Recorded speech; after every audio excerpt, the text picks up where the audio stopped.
En 2020, quand Maurice Kamto fait une conférence de presse au siège du MRC pour dire qu'il se prépare un passage de pouvoir de gré à gré au Cameroun, qu'est-ce qu'on n'a pas entendu? Vous vous souvenez, monsieur Otou? Le ministre Ona Grégoire a dit Kamto c'est un illuminé, il dit n'importe quoi, c'est un malade mental. Qu'est-ce qu'on n'a pas entendu? Il avait dit qu'il se prépare une passation de pouvoir de gré à gré. Il y a 6 ans, il avait dit. C'est un précurseur, c'est un visionnaire. Et je dis, c'est une chance de côtoyer cet homme-là.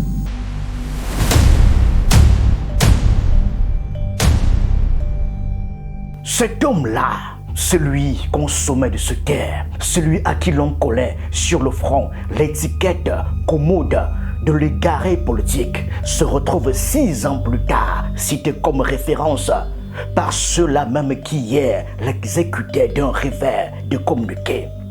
L'histoire camerounaise a cette manière particulière de rattraper ses procureurs. En 2020, dit que le Cameroun se préparait à une transmission du pouvoir hors des voies constitutionnelles relevait dans la bouche du pouvoir du délire. En 2026, cette hypothèse structure les chroniques, les plateaux, les conversations, les trottoirs et jusqu'aux prêches feutrés des cadres du régime.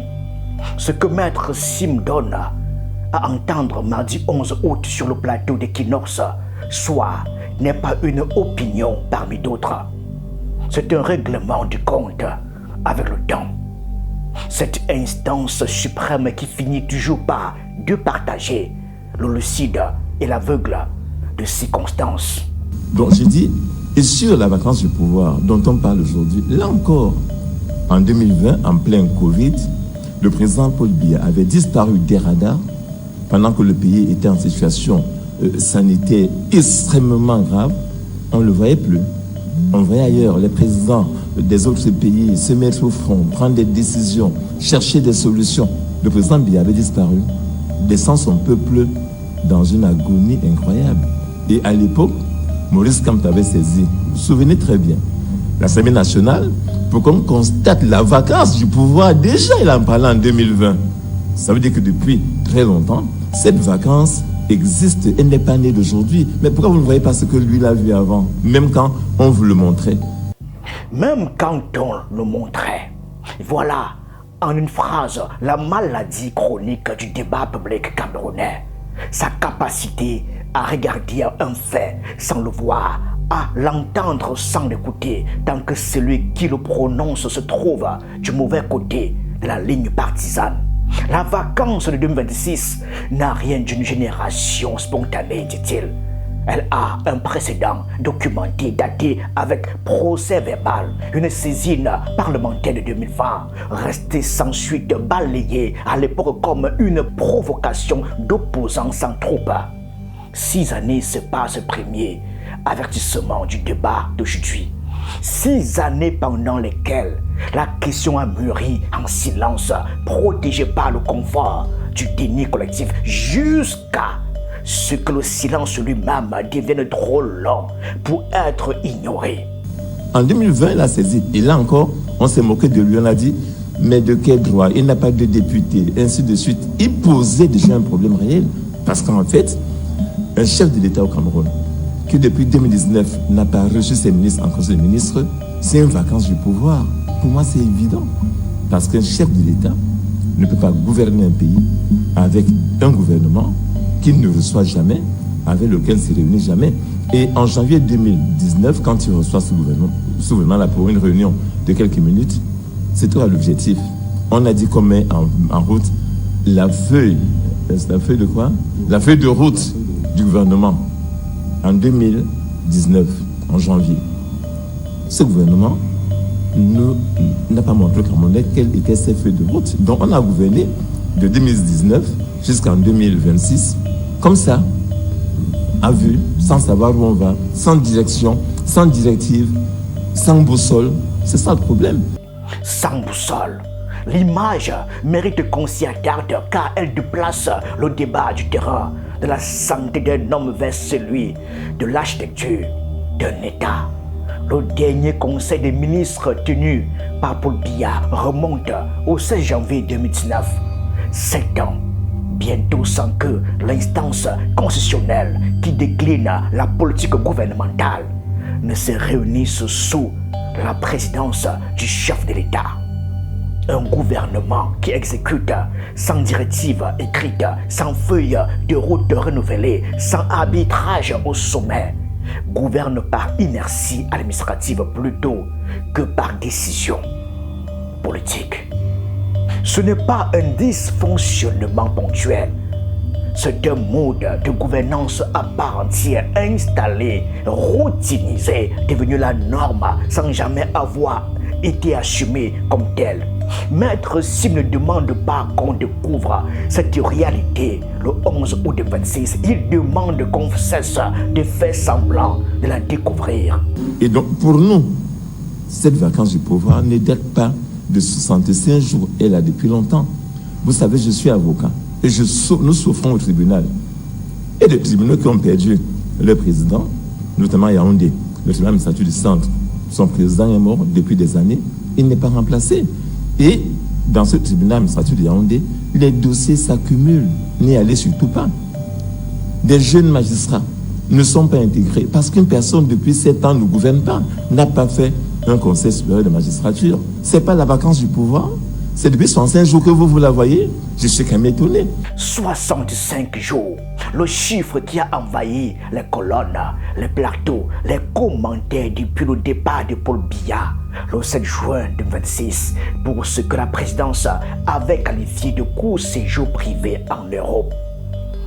Un chiffre exact, vérifiable et pourtant secondaire dans la démonstration de l'homme du MRC qui déplace le curseur avec une précision presque comptable.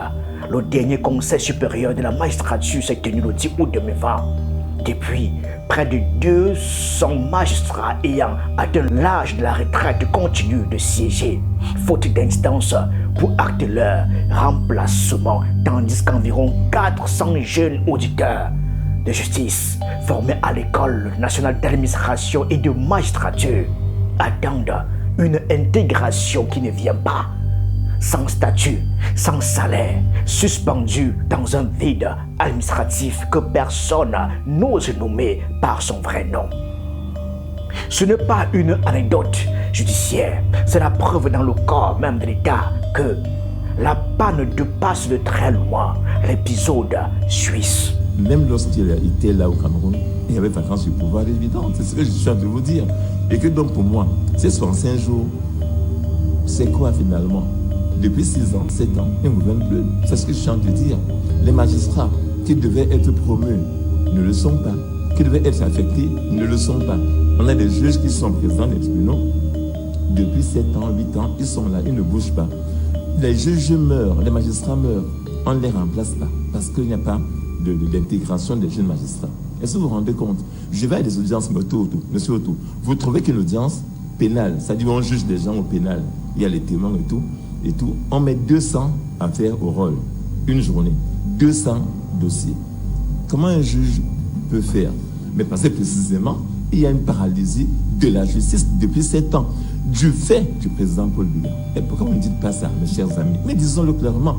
Disons-le clairement. Cette exigence de clarté, un homme du sérail l'a formulée à sa manière, quelques jours avant Maître Emmanuel Sim.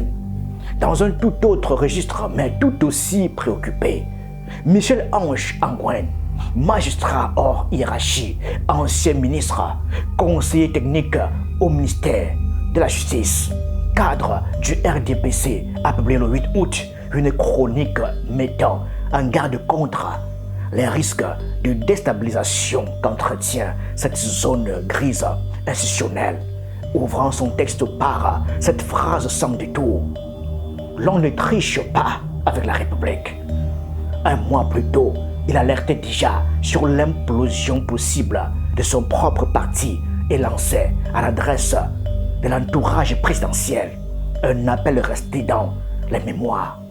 Dites-lui la vérité, que la même inquiétude traverse aujourd'hui la robe de l'avocat d'opposition et la toge du magistrat proche du pouvoir en dit suffisamment long sur la nature du problème. Il n'est plus binaire, plus partisan, il est structurel et il commence à traverser les lignes que le débat politique camerounais avait pourtant l'habitude de tenir étanches. Moi, j'aime beaucoup Paul Biya comme homme, comme père. Et je dis ceci, c'est ceux qui le maintiennent là, qui ne l'aiment pas. Comment dire qu'on aime une personne de cet âge et l'obliger à gouverner un pays? Même un simple cabinet d'avocat, vraiment à 93 ans, vous ne le gérez plus. Je dis des choses simples comme ça. Mais gérer un pays complexe comme le Cameroun, c'est pas évident pour lui. Pas évident pour lui. La formule de place habilement l'accusation. Elle ne vise pas l'homme, elle vise ceux qui l'entourent, qui décident pour lui, qui parlent en son nom, qui organisent son silence en stratégie de gouvernement. Paul Biya a 93 ans. Ce fait en soi n'est ni une insulte ni un crime. Ce qui interroge, c'est l'usage qu'ont fait ceux qui gravitent autour de lui, cette garde rapprochée qui en fait du mutisme présidentiel un instrument de pouvoir plutôt qu'une fragilité à assumer. Un ministre d'État avait tenté le 21 juillet de clore le débat de mots. Il n'y a aucune vacance de pouvoir au sommet de l'État, allant jusqu'à qualifier la question de barbarisme juridique. L'opposition a répliqué avec une formule qui a fait mouche, dépeignant un pays devenu le premier au monde gouverné en télétravail clandestin. Entre ces deux postures, celle qui nie et celle qui ironise, la parole de Maître Sim trace une troisième voie, plus grave encore, celle qui documente dates, chiffres et refuse la polémique pour s'en tenir aux faits. Le président Paul Biya est en Suisse. Pour moi, ça ne change absolument rien. Bon, je ne sais pas si c'est en Suisse parce qu'en partant, il nous a été dit qu'il est en Europe. Bon, peut-être qu'il est en Tchétchénie, je ne sais pas. Ou en Bulgarie, peut-être. On nous a dit, c'est maintenant qu'on n'apprend pas des voix non autorisées, des gens qui viennent à la télévision dire, j'étais à l'intercontinental, le président Paul Biya se porte bien. Vous l'avez vu? Non, mais il se porte bien. Voilà. Donc, moi, je ne sais pas où il est. Donc, le président n'est pas au pays et j'ai dit que son absence et sa présence sont parfaitement identiques. Identiques. Il ne peut pas aller voir un chantier, il ne peut pas réunir ses ministres, il ne peut pas aller au conseil de la magistrature, le présider, il ne peut pas. Il a décidé de ne pas nous parler. Mais encore, je parle de cette image du père. Quel est ce père qui ne parle pas à ses enfants? Jusqu'à ce qu'on ait écrit un livre, une thèse sur les silences du président. Mais quel est ce père silencieux? Nous sommes des pères d'enfants. Moi, mes enfants seraient très inquiets si, pendant une journée, 2 journées, je ne leur parlais pas. Où que je sois. Même quand je suis à l'étranger, j'appelle mes enfants tous les jours pour savoir comment ils vont, pour donner de mes nouvelles. Des livres sur les silences d'un président. Voilà sans doute la phrase la plus lourde de toute cette intervention, car ce silence n'est pas une découverte de ces 65 jours. Il a déjà été observé, décrit, interprété. En 2019, François-Marc Mozon publiait « Les silences de Paul Biya », un ouvrage consacré précisément à cette manière singulière d'exercer le pouvoir par la parole rare, l'absence et la réserve. Michel Roger Amvana, dans Paul Biya, les secrets du pouvoir, revenait lui aussi sur ce silence présidentiel. Et c'est cette part des spéculations qui nous laisse s'installer autour du chef de l'État. Mais ce qui était hier un trait de gouvernance prend aujourd'hui une toute autre dimension. Le silence ne concerne plus seulement ce que dit ou ne dit pas le président. Il concerne désormais son silence physique et la difficulté pour les institutions de lui donner une qualification juridique. Entre l'absence de faits et la vacance de droit, il existe un espace que ni la loi fondamentale ni la pratique institutionnelle n'ont jamais su nommer, et que le pouvoir en place s'accommode depuis 7 ans de laisser dans la pénombre. Merci.